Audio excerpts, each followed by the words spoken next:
This episode brought to you by Nicholson Realty 2.0, the Gas City Performing Arts Center, Chuck Sewer, Drain and Plumbing.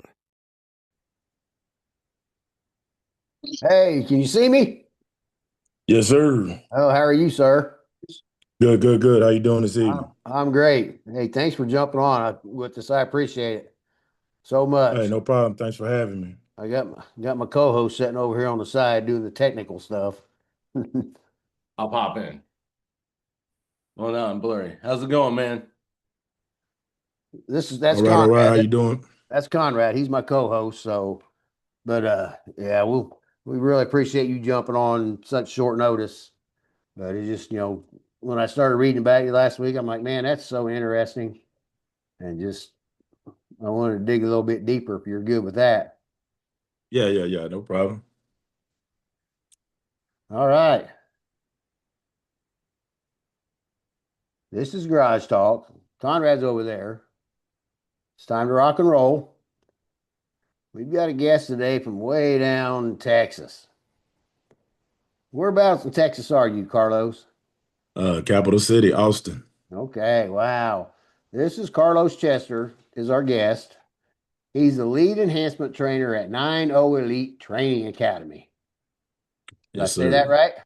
Yes, sir. All right. You've been doing this 15 years, right? Yes, sir. Oh boy. And you're also a life coach. That I am. So you've got some wisdom for people, right? I try to share everything that I was given, man. Well, and that's we appreciate that. That's awesome. And like I found one of your quotes, change your lifestyle or your lifestyle will change you. Hey, that's it. One of the ones I live by. And that's see that's because up here where we're at in Indiana, we got tons of football fans up here. We've had football players on, football coaches on, so we're going to use this podcast here and let you kind of mentor our football players up here, if you will. 'Cause that's, Okay. you've got college experience, University of Houston, correct? Yes, sir. Now, explain how that went. How did you get there? For me, coming out of high school, and just to tell a little bit about myself, I was a 4-year starter in high school.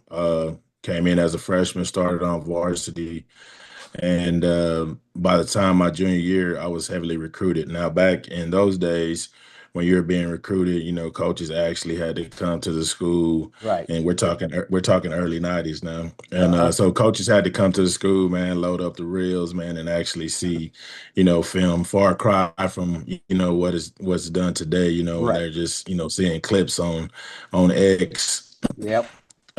So yeah, highly recruited out of high school, pretty much recruited from every school in the nation, other than a lot of SEC schools. Back then, for whatever reason, a lot of SEC schools weren't recruiting out of Texas. But other than that, from the West Coast, East Coast, I was heavily recruited. Chose Houston, University of Houston, because one, it was close to home to me. Going into my senior year, they were going after they recruited me my senior year, that following year, which would have been my freshman year, they were ranked number 2 in the nation, just coming off a 10-1 season. So there were high expectations for them to compete for a national championship, and also one of the schools that was going to give me an opportunity to come in and play early. Right. Well, that's amazing because that's speaking of your high school career, you were all district, all state, defensive MVP one year. Texas is a big state. That's Yeah, definitely a big stage, big on football. so Definitely that's big a on football. that's a big accomplishment to be a defensive MVP there in your district, correct? Yes, sir. Yes, I Yeah. was deep defensive MVP in my district. Also MVP All Centex, and I was made the All State team that year as well. Wow, that's an accomplishment right there. That's so going to University of Houston, you got to play there. You got to travel and see some big stadiums, I'm sure. Yeah, man, that was the biggest thing for me. Being from Austin, never really, traveling, going out of Austin, except for seeing my family in Tennessee every other summer. But, we had a good schedule, got an opportunity to play in the Horseshoe, got an opportunity to play in the Coliseum in Los Angeles. Also, played in the big house in Michigan, Wow. played in the swamp in Florida. So, Oh man. definitely got opportunity to play in some prestigious stadiums there. Oh, that'd be amazing just to see those places.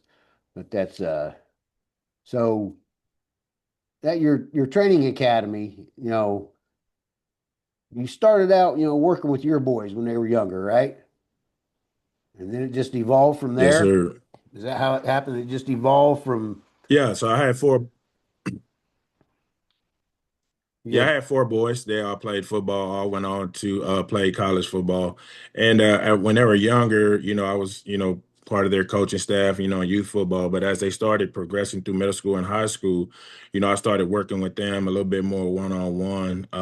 They achieved a lot of success, in high school as well and early on. And some of the parents, what I'm saying, of their teammates, what I'm saying, they wanted, they just reached out and asked, hey, you know, is it possible that you can, start training, my son? And I was just like, I don't know about all that, man. But kind of turned out to started off with, one or two kids, and then next thing you know, it kind of just, ballooned from that point.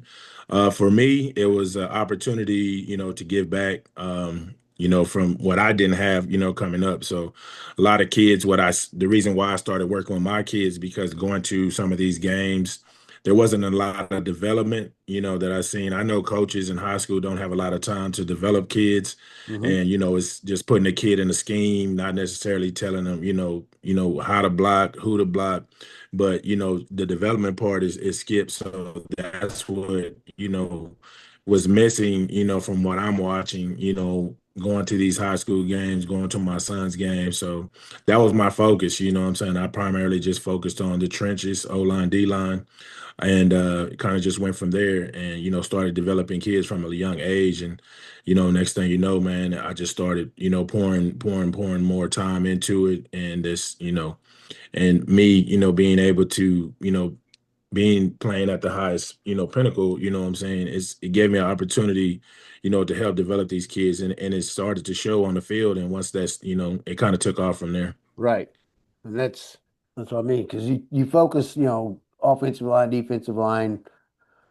Um, you've also got, you've got linebacker Yes, coaches sir. that train, correct? Yes, And sir. so and everybody, every football fan knows that it all starts in the trenches. All starts in the trenches. Nothing's going to work right unless it works right up there, right? Yes, sir. So that's pretty amazing. Um, so youth, middle school, high school. Talk a little bit about some of the collegians you've trained. Yeah, I've been I mean, that's part of me, of our group. So since 2016, since 2016, everyone that's come to our program has played at the next level, has played at the collegiate level, whether D2, D3, Power Four. Wow. What I'm saying? So we haven't had a kid come through our program that hasn't played at the collegiate level. Um, just to, give you a few, like, my 2026 class has probably been my biggest class. Some of the standouts in that class, had Alistair Vallejo, who's now at Michigan, Mhm. Tiki Ola, who's now at Notre Dame, and JJ Mays, he's playing at Texas Tech right now. Wow. That's Yeah, and those are all four-star guys that came out of our program. man, and they're not all from Texas, right? Or are they all from Texas? They're all from Texas. Yeah, Okay. they're all from Texas, all from Austin, man, all from Central Texas. Yeah, so Man, they ventured away from home, man, and like I said, how Texas let them get out of the state. man. It's crazy, what I'm saying? But, you got four guys, three guys right there. They're all four-star, ranked in the top 300 ESPN. and you know what I'm saying, and enjoying life, you know, where they're at. You know what I'm saying? Allie's loving it in Michigan, Tiki's loving it at Notre Dame, and you know, JJ feels right at home at Texas Tech. So, Oh yeah, you know, for me, it's always going to be to, you know, for me, it's always, you know, I'm going to support these guys whatever decision they make. As oh far for as like, sure. I'm not tied into any program. You know what I'm saying? And I don't recruit for Texas. I don't recruit for Texas A&M. You know, I recruit, you know, I help these guys develop and help them make a decision as far as where they want to go and where they're going to feel comfortable at. Right, and that's I don't know about that guy putting Amazing Blue on though. Not my Yeah, household. yeah, yeah. But Yeah, not at all, not at all. Not but and that's so like I said, as big as Texas is, now you've got, you know, every one of your trainees has went on to play collegiate football. That's an unheard of success ratio. But yeah. that's something I that's to be backtracked. proud of. I had one guy. Yeah, I have one guy that didn't. He didn't go, but he chose to. But he made a decision to go to the military. He had the opportunity to go play collegiate football, but he chose to go to the military. So definitely supported that decision, and he's Oh doing yeah. great things for this country now. And you know, what I'm saying, I'm just blessed to be a part of that family and you know, have him, you know, still in my life, and I'm still in his life, and we're able to conversate, you know, every now and then. So, you know, that was the only one, but that was his decision to go to the Well, military. that's a good decision too. You know, we Yeah, appreciate yeah, those guys. You know, it's just amazing. You know, they're protecting us. And I'm sure some of the stuff he learned from you, he can use it in the military too. definitely, definitely. But so now you say you've got four sons. Yes, sir. What's their ages? Ah, man, my youngest is 26, my oldest is 35. Okay. Yeah, 35, 34, 26, 28. Okay. Yeah, he'll be 28 this year. Yeah. Okay. And one of them's the director of sports info, right? Is it Texas Yeah, Wesleyan? he's the director of Or is it? Texas Women's College. Okay. Yeah, Texas Wow. Women's College. Yeah, he played football at North Texas. Okay. Uh, then, you know, he just called me one day after his junior year, and he told me like, Dad, I want to decide, you know, I just want to focus on what I'm gonna do after football. And Yep. she kind of went from there. You know what I'm saying? I mean, again, supported his decision, and he's done nothing but great things since. So Well, definitely applauding that. Yeah. well, that's pretty cool. I mean, I'm sure you're proud of all of them, Oh but yeah, definitely. like we all are, and as we should be. You know, Yes. we gotta love them, we gotta support them, and be prideful of them. Now, Yeah. you tell me a little bit about your NFL career. Chicago Bears. You drafted Chicago by the Bears, Bears, man. right? 1996. Yeah. In 1996, yeah. So I went into camp, had high expectations going into the last week of camp. Man, suffered a knee injury, kind of put me on the shelf. You know, back then we didn't have the same kind of, you know, rehabilitation that they Right. have these days. You know what I'm saying? So it took me you know, a little bit longer to rehab the ACL. Got back, went on the practice squad, got back in the 53-man roster, and then I ended up getting cut. And then from there, I went to Cleveland. I was with Cleveland for a season, and then I ended up going to Denver after that. Wow. That's what an experience. Yeah, But like you said, you know, injuries back then, you know, there's so much more they can do yeah, to yeah, yeah, guys. And like these guys, yeah. Guy, you know, you get an ACL tear bad, you know what I'm saying, man, you know, you're back almost in 10 months, you know what I'm saying? We're yeah, there, you almost back then, you were almost out a year and a half. right. Yeah, that And then it was almost a death sentence, you know what I'm saying? So, you know, for especially for linemen, you know, it's kind of hard for us to come back from those type of injuries, just because, you know what I'm saying, you know, the weight bearing and everything that goes right. into that. But being the science that they have, sports science they have now, the rehabilitation, you know what I'm saying, science they have now, man, it's amazing. You know, these guys are able to come back as soon as they can. Yeah, it is. That's like you read about now. They might miss a season, even Achilles injuries. You know, back then Yeah. that was career Yeah, ending you were too. done. Yeah, You that know, was career but ending. now Yeah, these guys are definitely coming back career after a ending. year. I can't get it. Yeah. Then something that caught me my attention a minute ago when you said, you know, like you got a guy at Michigan, you got a guy at Notre Dame. You know, these guys have something nowadays that you didn't have as well. They got the NIL. Yeah, definitely got the NIL, man. Definitely got the NIL, and man, and those some of those institutions, some of the numbers that they got out there, are, astronomical, just to give you, just the average numbers, not to just go into detail, but, for something like Notre Dame, Michigan, those baseline NIL deals are, around 500,000. Uh-huh. You know what I'm saying? For linemen, interior linemen. Same thing at Texas Tech. It's a little bit lower. It's about, 375 to 400. Right. But, these kids are getting, coming into money and, that they've never experienced before. And that's big, like with our program. I work closely with the families, you know what I'm saying? We play, making sure that, they get an agent that they're comfortable with, they get a financial advisor that they're comfortable with.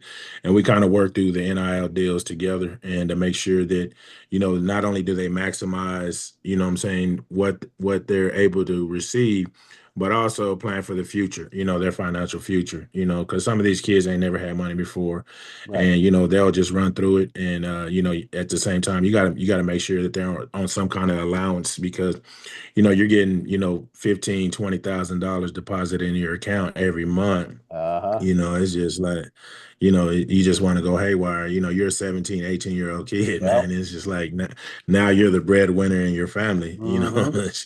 You come from, obscurity to now, you're making that type of money. So it's very important that we put those things in place, the financial advisors, the making sure the agent, is on top of that, and, that we're securing not only what they're doing, presently, but making sure that they have a secure future as well.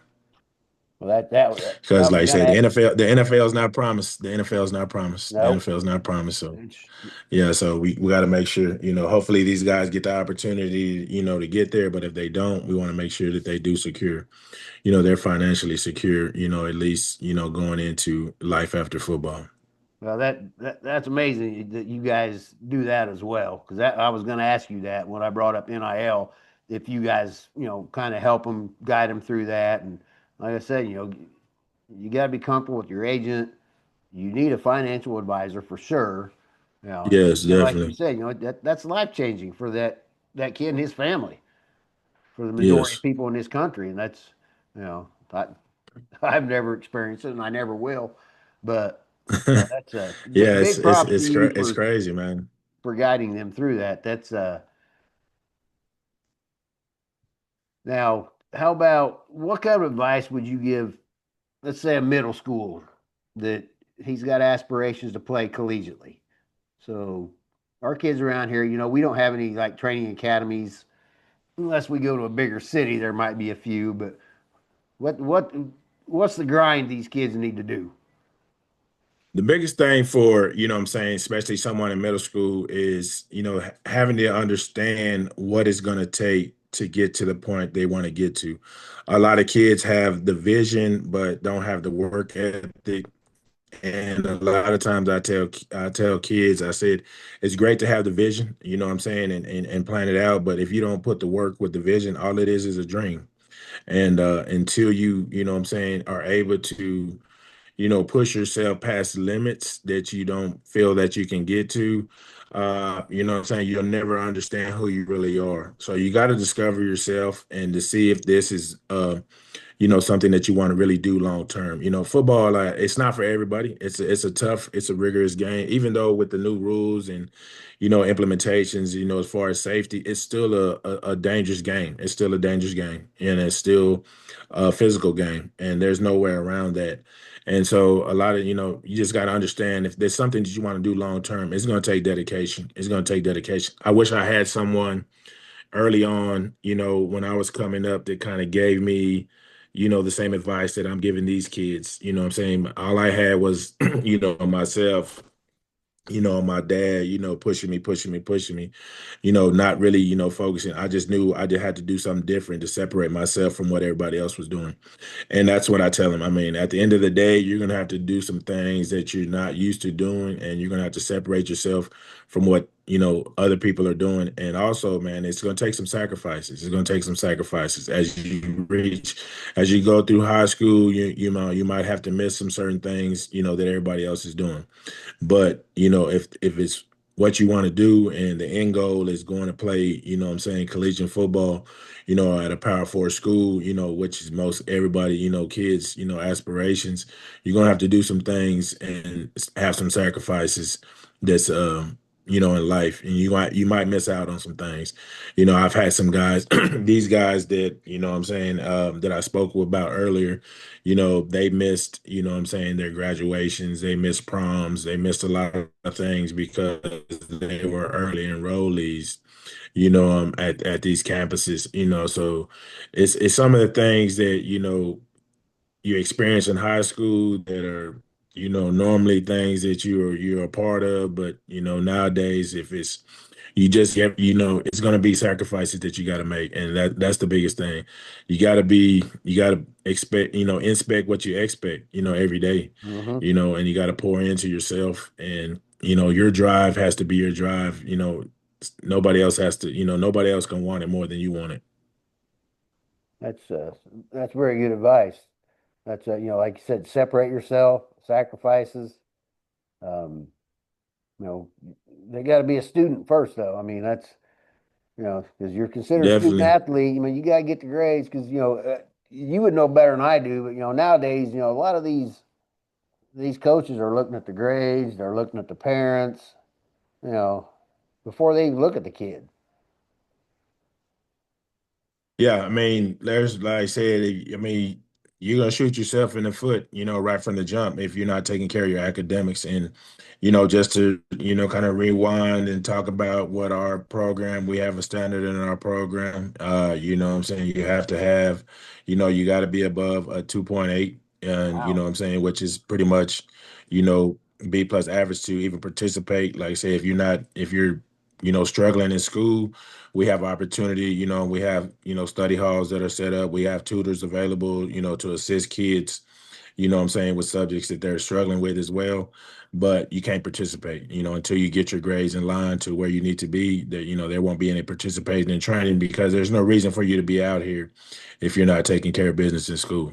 Wow, exactly. And that's see that's great. You guys have all those programs as well.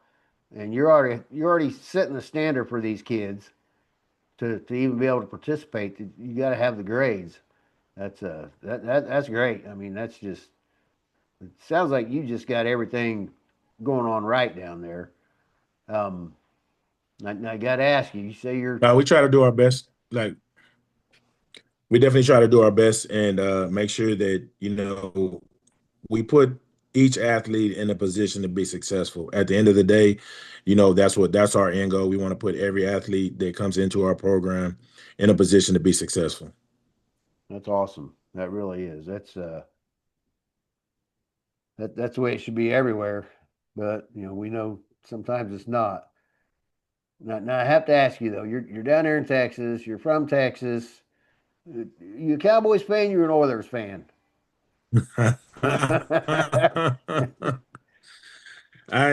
gonna be very transparent, very transparent. I'm gonna be very transparent. From the day I stepped foot on this earth, I probably was groomed to be a Cowboys fan. I was a Cowboys fan, early on, from like I was a Cowboys fan from '79 to 2019 to Okay. 2019. Okay.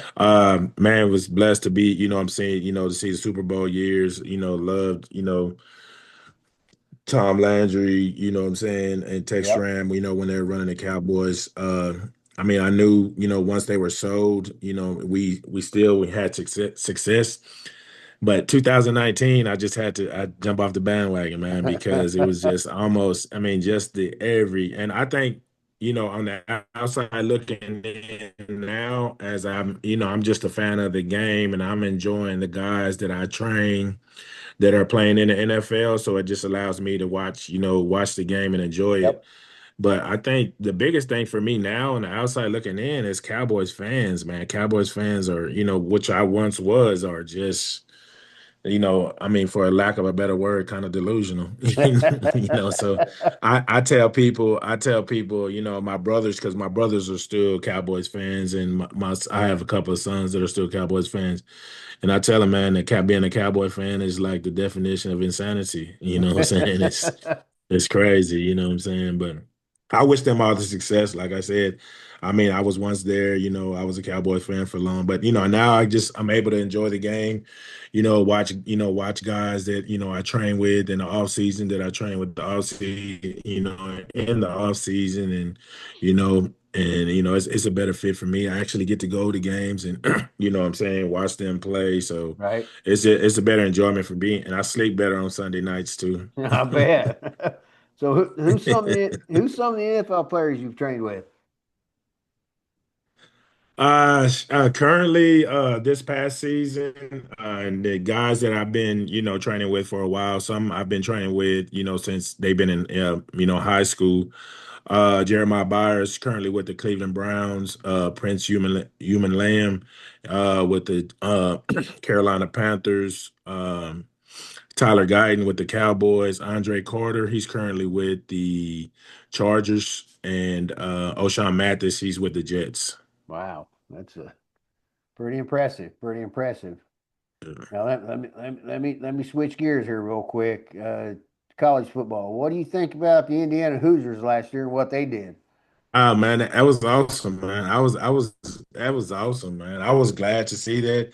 Definitely was rooting for him. I was rooting for him. I mean, I'm not, Indiana fan by no means, but it was good to see, man. It was good to see, a team, come like that. And the year before they had a great year, man. And Coach C is great, man. He's great for college football. He's Yep. great for college football, man. And I like that, I like what they did. I like what they did, you know what I'm saying? Being able to put a team together. I mean, it's part, and it's like people always say, well, they went to the portal and got this. Yeah, I mean, it's everybody's doing it. You know what I'm saying? So Yep. it's not Yep. like they have the opportunity to do it and nobody else has the opportunity to do it. But to put, it's not that easy either. To get guys that come in from different programs and to work as one unit as they did, on both sides of the ball. I mean, they had an outstanding defense, and offensively, what I'm saying, they were efficient as well. So it was Yep. great to see. I thought it was good for college football as well. Not to see, the norms, normally play the Georgias, the Alabamas, what I'm saying, the Yep. Michigans, Ohio States, Right. somebody other than them winning it, Mm-hmm. was good for college football. Definitely good for college football. College football is the best thing ever, man. It's I the best agree. thing ever. I Yeah, agree there's one. nothing that there's no sport out there that compares to college football. I agree. I agree 100%. I could spend all day Saturday just watching ball Yeah, games. hey man, without a doubt. Well, now it starts on Wednesday nights, I think. Yeah, yeah, So, they sneak games in all week on us. and that's great though. All right. Well, Carlos, we appreciate you jumping on here with us. I won't keep you any I longer. appreciate y'all having me. And this has been very interesting, and hopefully our listeners will take some advice from you and you know that front foot forward and learn. So, All righty, I appreciate y'all having me on. hey, thanks for joining us, and hopefully we can do this again. Oh, hey, just let me know anytime. Okay. All right. Thanks, buddy. All righty. All right, you have a nice All evening. right. You too. See ya. All right.